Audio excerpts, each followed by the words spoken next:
Bonjour à tous et bienvenue dans ce nouvel épisode des news de mon portefeuille pour le mois d'avril 2025 cette fois-ci, et le titre est "Mon portefeuille fond comme neige au soleil". Effectivement, ça n'a pas été très rose pour mon portefeuille, je vais te montrer ça tout de suite. Et avant, mini récapitulatif comme d'habitude. Donc j'ai commencé il y a un peu plus d'un an maintenant avec 270 000 euros, ça s'est assez bien passé, puis il y a eu une bonne chute l'été dernier avant que ça remonte fortement. Ensuite, ça s'est stabilisé. J'ai refait aussi un gros dépôt en janvier. Ça a bien monté en février. Puis, à partir du mois dernier, ça a commencé à être la chute, hein. Donc, on était à 361 000 euros de valeur du portefeuille. En un mois, c'est passé à 344, alors que j'ai quand même fait un petit dépôt de 4 000 euros. Donc, en fait, ça a baissé de 20 000 euros, hein, clairement. Et du coup, aujourd'hui, sachant que le mois dernier, ça a fait moins 20 000 euros, à combien est-on en perte, enfin à combien suis-je en perte?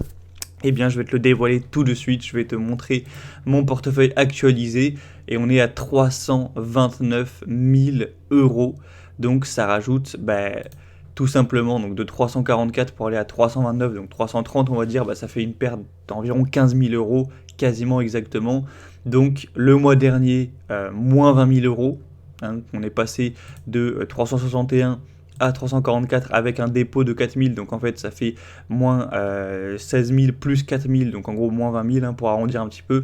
Et bien ce mois-ci, certes j'ai un petit peu moins perdu, mais ça reste quand même 15 000 euros de perte, donc ça reste énorme. Donc si on additionne les 2 mois, en l'espace de 2 mois, mon portefeuille a perdu 35 000 euros. Donc ça fait quand même, sur la valeur du portefeuille, ça fait environ 10% de pertes sèches.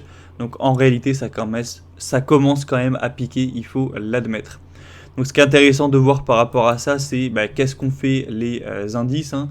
Donc je vais me rendre directement sur les indices. Là j'ai affiché les 4 indices que je suis au moins, c'est simple, pas besoin d'aller tous les voir un par un. Donc le CAC Mid Small, ce qui représente mon PEA ainsi que mon PEA PME sur un mois, donc même si je sais que c'est pas exactement un mois par rapport au dernier bilan puisque c'était le 5 mars, mais voilà, sur un mois en gros, il a fait moins 3%. Donc c'est une baisse, hein, certes, mais c'est pas non plus une chute énorme. Le Russell 2000, lui, il a quand même un peu plus baissé, on est quand même à moins 4,28, moins 4,3. Pour l'ETF que je suis, du MSCI World Quality Factor, Neutral Sector, on est à moins 4,6, donc ça fait également une bonne perte, quasiment moins 5% en un mois. C'est quand même pas rien, c'est pas tous les jours, surtout que c'est un ETF quand même diversifié, hein. C'est pas sur un seul pays, c'est sur tous les pays développés, des big caps, il y a plusieurs centaines d'entreprises, donc voilà. C'est normalement moins volatile par exemple que des small caps. Et pour l'ETF des pays émergents, là pour le coup ça s'est assez bien passé, on est à plus 2,45, comme quoi vraiment les pays émergents sont pas corrélés, en tout cas pas tout le temps corrélés aux autres indices américains par exemple. C'est pour ça que moi je trouve ça bien d'en avoir, si on veut réduire un peu la volatilité, s'exposer à d'autres marchés. Enfin bref, du coup bilan des courses. Sur mes ETF, logique, ça suit, hein, quasiment exactement les indices, donc celui sur les emerging markets, forcément il a monté un petit peu, mais bon voilà, 2% ça s'est pas trop vu non plus, mais en tout cas au moins j'ai pas perdu d'argent sur cette ligne. A l'inverse, sur l'ETF du coup World Quality Neutral Sector, donc IWQU, celui-ci il a dû baisser quand même, voilà, ça a dû faire perdre quelques milliers d'euros, mais bon, ça reste pas non plus énorme, sachant que ça suit exactement l'indice, hein. Du coup c'est-à-dire que j'ai perdu, voilà, en tout et pour tout 4,5%, donc bon, ça, on va dire que ça passe encore. Donc il y a eu une perte, je pense, sur ce portefeuille de peut-être 5 000 euros, je pense, quelque chose comme ça. Il me semble qu'il était à 146 le mois dernier, mais voilà, quelques milliers d'euros de perte, c'est pas là que c'était le pire. Ensuite, du coup, on va passer au portefeuille small caps, mid caps US, donc sur 2 gyros. Donc là, où c'est du stop picking dans le but de battre le Russell 2000. Et bien là, donc le mois dernier, si tu te rappelles, on était à 113 000 euros de valeur du portefeuille, et maintenant on est à 110 000, quasiment 111 000. Donc en réalité, ce portefeuille, il n'a pas tellement perdu, il a perdu à peu près 3000 euros de valeur, ce qui représente, vu la valeur du portefeuille, ça fait moins de 3%, ça fait, allez, 2,5% on va dire de perte. Donc contrairement à l'indice qui a perdu 4,5 presque, en fait ce portefeuille il a plutôt bien tenu. Du coup je pense que c'est parce que mes plus grosses lignes, forcément un portefeuille de stock picking il est toujours plus influencé logiquement par les plus grosses lignes, et moi il y en a une qui est à 30 000, une qui est à 20 000. Donc en fait, les deux réunies, elles font 50 000, elles font quasiment 50% à elles seules de tout le portefeuille, alors qu'il y a des lignes, elles sont absolument insignifiantes. Hein. Ulta Beauty, ça peut perdre à 30%, franchement, je remarquerai même pas de différence, alors que si Green Brick perd ne serait-ce que 10 ou 20%, là, ça va bien bouger la valeur. Donc je pense que ce qui est intéressant, c'est de voir juste les plus grosses lignes, en gros, qu'est-ce qu'elles ont fait, c'est ça qui va indiquer un peu pourquoi ça a fait mieux que l'indice. Green Brick depuis un mois. Mais en fait, l'indice Russell 2000, on a vu, il a perdu quasiment 5%.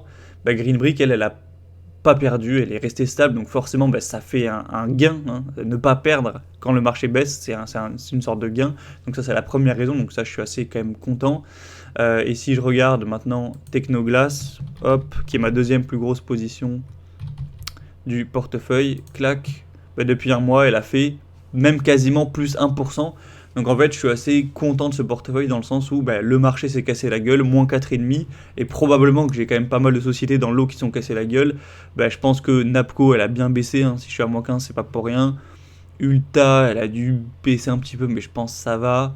Favibilo, il me semble qu'elle a bien baissé durement. Pareil pour Lululemon. Photronics, non, je crois pas. Paycom, je pense que ça va. Bon, voilà, en gros, il y a quand même une bonne partie des sociétés et tout qui ont baissé avec l'indice logique, mais sachant que mes deux plus grosses sociétés, je pense que même Toll Brothers, elle a pas dû baisser tant que ça. Je vais regarder rapidement. C'est la troisième position du coup du portefeuille. Toll Brothers, stack. Et voilà, Toll Brothers qui a perdu du coup 2,8%, mais c'est toujours moins que l'indice qui, je le rappelle, a perdu moins 4,3 en un mois.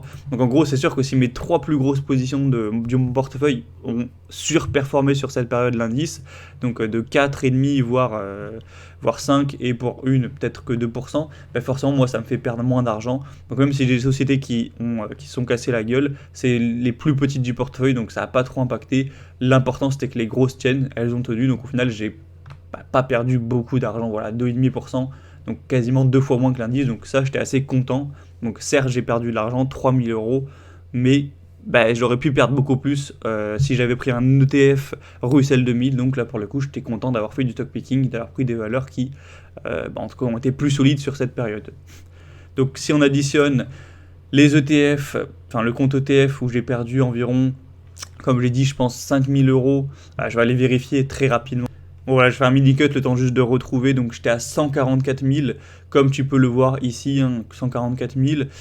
Donc maintenant on est à 141, donc ça fait une perte de 3000 et quelques. Donc en fait j'avais un peu exagéré, j'ai pas perdu tant que ça. Donc moins 3000 environ sur mon compte avec des ETF, moins 3000 environ sur mon compte de Giro, donc voilà les small caps US. D'ailleurs je peux te l'afficher ici, on était à 113 800 et on est passé à 110 700, donc voilà 3000. Donc les deux réunis ça fait moins 6000. Et du coup il y a un petit problème, c'est que je t'ai dit au début de cette vidéo que j'avais perdu ce mois-ci 15 000 euros. Là on est qu'à 6 000, ça veut dire qu'il y a 9 000 euros restants qui ont été perdus mais ils sont pas sur ces comptes. Donc par élimination on se doute que malheureusement ces 9 000 euros ils ont été perdus sur le PEA. Et effectivement, je t'annonce que le PEA, il a pris sacrément cher sur ce mois, puisque je vais refaire pareil, je vais t'afficher. Donc le mois dernier, on était à 68 000 euros sur le PEA, donc voilà. Et maintenant, on est à 61 000 euros, donc déjà ça fait 7 000 euros de perte sèche. Plus, voilà, du coup, juste fallait que je me reconnecte, mais il y a aussi le PEA-PME, donc je crois que je l'avais peut-être même pas affiché le mois dernier, mais du coup, le PEA-PME, je devais être à 17 000 et des poussières le mois dernier, là on est passé à 15 000 et des poussières, donc en fait, ça fait 7 000 euros de perdus sur le PEA, plus 2 000 euros de perdus sur le PEA-PME, qui commence à quasiment valoir plus grand chose, puisque Katana s'est pas bien comporté, et ça, je le découvre plus ou moins en faisant cette vidéo, hein. Donc je vais supprimer ça, on va revenir là. On va voir Katana, la performance de l'action. Tac. Donc depuis un mois, moins 15%. Je ne sais pas si elle a versé un dividende ce mois-ci ou si c'était avant. En tout cas, bon, il y a eu un petit dividende dans le lot, mais bon, c'était que 3 ou 4%, donc dans tous les cas, ça a bien baissé. Et du coup, forcément, moins 15% sur la plus grosse position du PEA. Tu te doutes bien que là, ça n'a pas du tout été bon. Le PEA-PME, il y a littéralement que cette action, donc elle a mangé, le PEA-PME, il a mangé moins 15%, donc tac, donc moins 2000 euros. Et ensuite, sur le PEA, c'est une position qui doit représenter, je pense, en tout cas, elle devait représenter au moins 25%, maintenant un peu moins peut-être vu la chute, mais du coup, ça fait perdre moins 15%, donc ça a fait perdre, voilà, quand même quelques pourcents, même pas mal. Donc ça a dû faire perdre voilà, quelques milliers d'euros. Donc déjà pas top par rapport à Katana. Et ensuite, en fait, le pire, c'est que c'est pas tout. Genre, c'est pas juste Katana qui a baissé et le reste tranquille. Non, en fait, il y a quasiment tout, je pense, qui s'est cassé la gueule. On va regarder ça rapidement. Donc, je vais juste actualiser pour mettre par ordre d'importance. Donc, voilà, Katana qui a bien baissé, donc à la première position. Bonexity, c'était surtout le mois dernier qu'elle a baissé. Ce mois-ci, je crois qu'elle a juste dû pas trop bouger, elle a dû baisser de quelques pourcents, mais bon, je pense pas tant que ça. Donc Nexity qui a perdu 8, ouais bon quand même c'est quelques pourcents, mais ça fait quand même pas plaisir. On va continuer avec Alten, je pense qui a baissé aussi, mais voilà, peut-être un petit peu moins, donc on va rajouter Alten qui est la 3ème position. Tac. Non, finalement Alten elle a pas baissé, elle est restée stable, plus 1%. Ensuite, on va regarder LVMH, qui là, je sais de source sûre qu'elle a baissé, je me rappelle à combien elle coûtait à peu près. Donc LVMH qui a perdu moins 16, ça fait quand même beaucoup, surtout sur une aussi grosse capitalisation, je sais pas comment ça fait de milliards d'envolées tout ça, mais c'est quand même pas mal. Et la dernière position, après on mettra peut-être pas les toutes petites qui impactent moins, on va mettre Pernod Ricard. Tac. Clac, et Pernod Ricard qui a perdu moins 10. Donc tu vois que même, en plus, bon, je vais essayer de regarder aussi rapidement les 3 autres, au moins on aura vraiment la totalité. Donc Manitou, Fountaine Pajot, Italian Sea Group. Donc on va mettre ça, et je crois que ça s'est pas très bien passé non plus. Donc depuis un mois, hop, on va comparer avec Fountaine Pajot, clac, et Italian Sea Group. Et au moins on aura tout le portefeuille. Et du coup, tu vois que c'est vraiment la catastrophe dans le sens où les plus grosses positions, donc Katana moins 15, donc forcément, plus grosse position, ça fait mal. Nexity, 2ème plus grosse position, moins 8, ça fait mal. Alten, ok, ça sauve un peu les meubles, mais bon, c'est pas non plus fou. LVMH, moins 16, ça fait mal. Pernod Ricard, moins 10, ça fait mal. Et ensuite, sur les plus petites positions, donc ça, ok, on s'en fout un peu vu leur valeur, mais bon, ça impacte quand même un petit peu. Manitou, moins 21, donc la chute folle. Fountaine Pajot, moins 7. Italian Sea Group, moins 23. Donc là, vraiment, c'est le pire mois depuis que je monte mon portefeuille sur le PEA. C'est clair et net. Donc ça fait une perte de, comme je l'ai dit, 9000 euros si on additionne PEA et PEA-PME. Donc je pense que ça fait une perte de, sur un portefeuille qui devait valoir environ 85 000, ouais, bon, ça fait une perte, allez, on va être gentil, on va dire 10%, je pense que c'est même un petit peu plus, mais voilà, 10% de perte en un mois sur un portefeuille, c'est énorme, et là, pour le coup, je peux pas être fier, parce qu'on voit que le CAC Small, donc l'indice de référence, bon, même si j'ai quelques big caps, ça reste quand même pas mal de small et mid, lui, il a fait moins 3, donc l'indice a fait moins 3, et moi, j'ai fait, moins 10, on peut dire carrément. Donc au final, c'est exactement l'inverse de ce qui s'est passé aux États-Unis. Aux États-Unis, on a eu moins 4,5 à peu près, et mon portefeuille il a bien tenu, il s'est mangé qu'un moins 2 et des poussières, donc je suis très content, voilà, j'ai perdu 2 fois moins que l'indice. Mais par contre, sur le portefeuille du coup plus France, l'indice a fait moins 3, et moi j'ai fait à peu près moins 10, donc j'ai fait le triple en fait de la perte. Donc c'est vraiment catastrophique à ce niveau-là. Après, ce qui est quand même important de rappeler, c'est quand même la pondération des différentes poches de mon portefeuille global. Donc comme tu le vois ici, il y a un peu moins d'un quart, donc 22% qui est sur le MSCI World Quality pour écourter un peu le nom de l'indice. Ensuite, on a un peu plus de 10% qui est sur les pays émergents, donc le MSCI Emerging Markets. Et ensuite, il faudrait tout additionner. Donc il y a 10% de cash aussi actuellement, hein, donc argent qui n'est pas investi sur les divers comptes. Et du coup, ensuite, si on additionne toutes les valeurs américaines, donc small caps US, bon je vais le faire de tête et je te fais un petit cut pour te dire juste après. Bon du coup je viens de faire avec la calculette, c'est plus simple.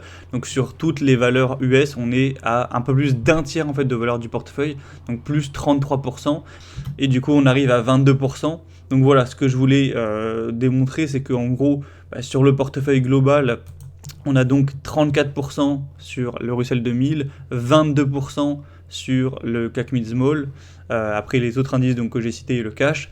Donc en gros, tout ça pour dire que ça m'arrange de, entre guillemets, bien performer sur cette période sur la poche où j'ai le plus, qui est les small caps US, puisque j'ai quand même 34% de valeur de mon portefeuille global, donc c'est la poche où j'ai le plus d'argent investi.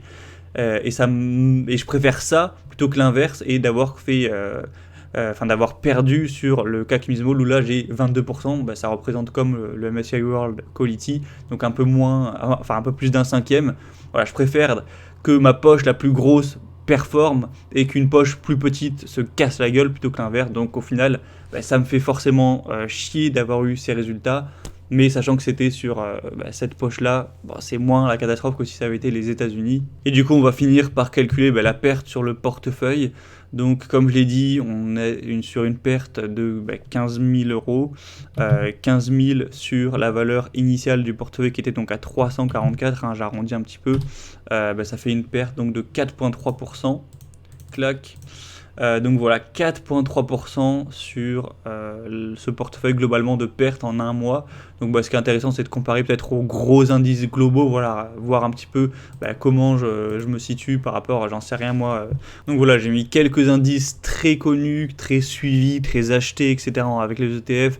Donc j'ai mis le MSCI World, bon c'est un ETF d'Amundi là, qui est coté en euros, j'ai mis le S&P 500, j'ai mis le CAC 40, j'ai mis le Nasdaq Composite, j'ai mis l'ETF que moi j'ai, le MSCI World Neutral Sector Quality, donc IWQU, et on voit que voilà, sur un mois, on a eu quand même moins 7 sur l'ETF MSCI World. Bon là c'est parce que c'est coté en euros, donc je pense qu'il y a un peu un effet de change aussi, donc on va un peu l'ignorer. Donc S&P 500 quand même moins 3.7, mon ETF moi que j'ai, il a fait moins 4.7.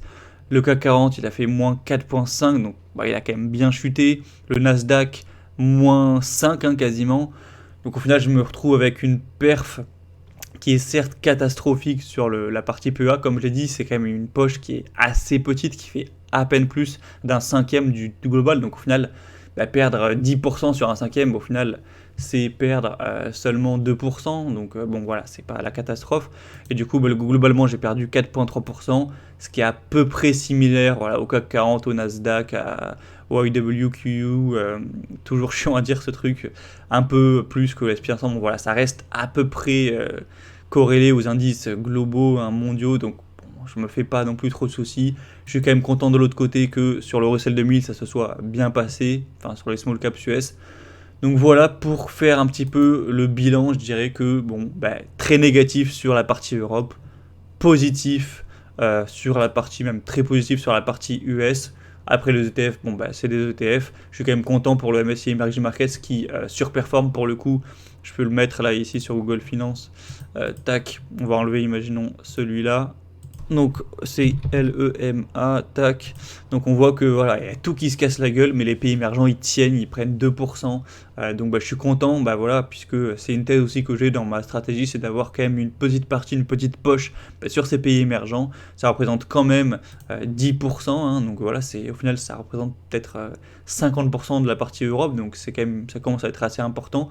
Et ça surperforme, donc ça c'est cool, ça rajoute un petit bonus de performance au portefeuille global. Donc voilà, pour conclure, bien sûr, j'espère que ça va arrêter de chuter, hein, que c'est bon, hein, les gars, j'ai perdu moins 35 000 euros en 2 mois. Si ça pouvait s'atténuer un petit peu ou revenir sur une stabilisation en soi, ça ferait plaisir. Mais il faut toujours, bien sûr, garder à l'esprit que, en tout cas, pour ceux qui peuvent encore acheter, les personnes qui font ce qu'on appelle voilà, du DCA, qui achètent avec leur salaire tous les mois et tout, bah, c'est cool quand même quand la bourse baisse, puisque ça leur permet d'acheter moins cher, d'acheter plus de parts, que ce soit d'ETF ou d'actions. Donc pour eux, c'est positif. C'est ce qu'on entend à tout bout de champ sur toutes les chaînes YouTube.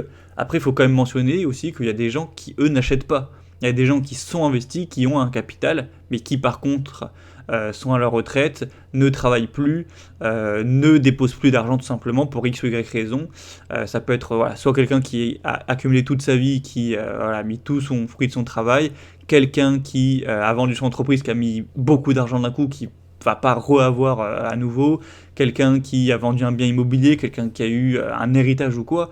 Donc voilà, il y a quand même des gens en fait qui ne peuvent pas eux faire du DCA. Il y a des gens qui ont tout mis il y a un moment, il y a quelques années ou quoi, et voilà, qui sont pas en train de racheter tous les mois et tout. Donc pour eux, ça a rien de drôle ni de cool que ça baisse en fait. Donc il y a pour des gens pour qui oui c'est bien, et si toi tu fais du DCA actuellement et que tu as encore plein d'argent à déposer, ben, effectivement c'est bien. Moi c'est mon cas.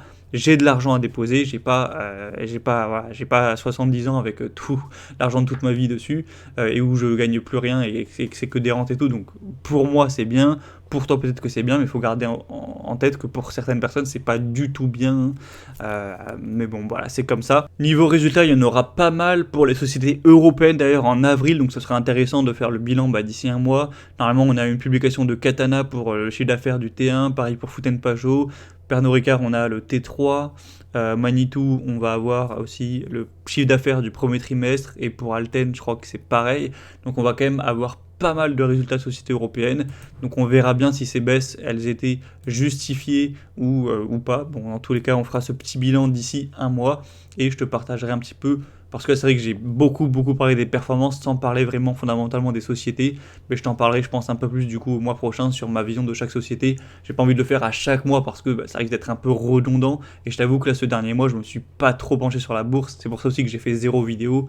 J'ai vraiment quasiment jamais regardé mes portefeuilles, enfin je crois que j'ai littéralement pas regardé du mois. Donc voilà. Je pense qu'en particulier dans les moments comme ça où c'est un petit peu plus négatif, voilà, où ça baisse, etc., qu'il y en a qui peuvent limite paniquer, c'est bien de se détacher, de pas regarder ses portefeuilles, de faire autre chose, d'être dans la vraie vie, de regarder une petite fois toutes les 2 semaines ou tous les mois juste pour checker, mais pas être, pas se laisser impacter émotionnellement par tout ça. Moi je me dis bon ok, ça a perdu 4%, ça l'a déjà fait l'année dernière au final, et puis ça avait remonté de 40 000 euros 2 mois après, donc bon voilà, c'est pas bien important. Et voilà. Tu peux me partager, toi, comment ça s'est passé pour ton portefeuille en commentaire. Tu peux aimer la vidéo. Et bien sûr, si tu veux recevoir ma méthode que j'utilise sur le stock picking, je te la délivre en description de la vidéo. Tu as juste à cliquer sur le premier lien et ensuite tu pourras recevoir ça par email. C'est un email tous les jours pendant 7 jours pour que je te développe un petit peu la méthode que j'utilise. Et moi, je te dis à très vite, du coup, pour le début du mois de mai. Je pense pas que je referai d'autres vidéos ce mois-ci. Je pense que je te retrouverai début mai pour un nouvel épisode des news de mon portefeuille, comme tous les mois depuis plus d'1 an maintenant. À très vite.